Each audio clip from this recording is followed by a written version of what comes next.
Hello and welcome to the Game Master How-To series from the Army Painter. Today we're going to give you an in-depth guide on texture.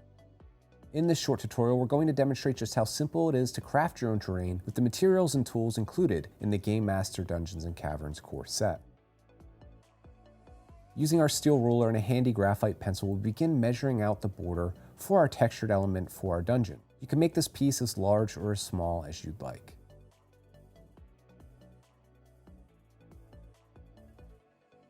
Carefully with your scenery knife and steel ruler, begin cutting out your piece.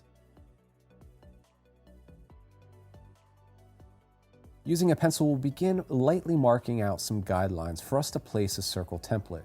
This will help us to center the template on the foam. Now we'll mark off the square border using our steel ruler and graphite pencil.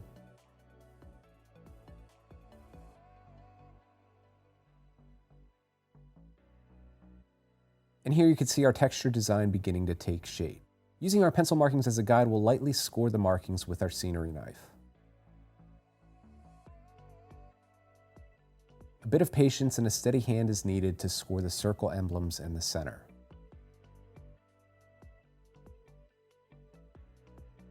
Going back to our graphite pencil, we'll trace the score marks, leaving a deeper and more pronounced crease. We'll follow the same steps to create some runic insignia inside the base.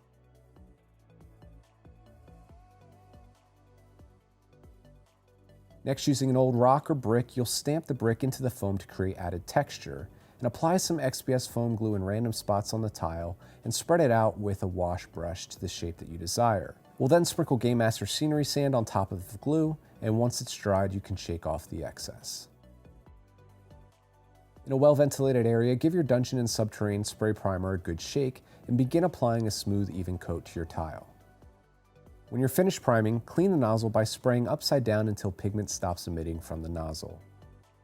Using Dungeon Base and a medium dry brush, you'll apply your first base coat. Be sure to get good solid coverage, but it's okay if some of the primer is left in the recesses.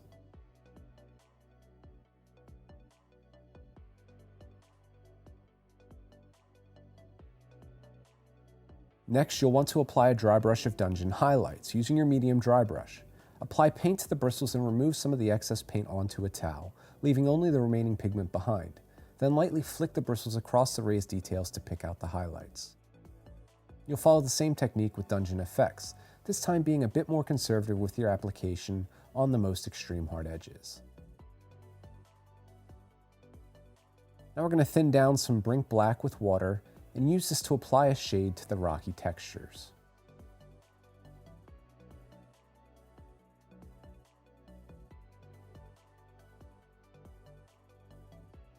With Cavern Base and a medium dry brush, we'll apply a base coat to the rocky textures.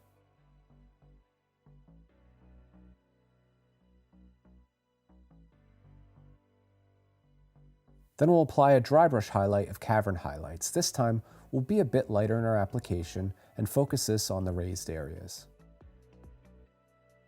You'll follow the same technique with Cavern effects, this time being more conservative with your application on the most extreme hard edges.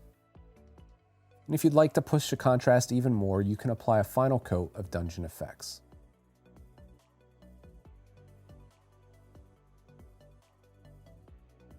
Add some subterranean wash to your palette, and using the wash brush, begin to feather this color randomly around the stones and other parts of the tile to create an aged and mossy effect.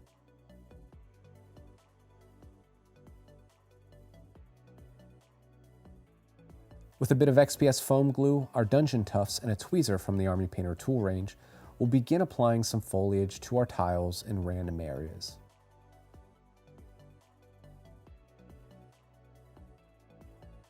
And this textured feature for our dungeon is now complete. If you followed along, then you've just learned how simple, easy, and fun it can be to create your own cavern terrain with the tools and materials found inside the Game Master Dungeons & Caverns core set. Made for adventurers by the Army Painter.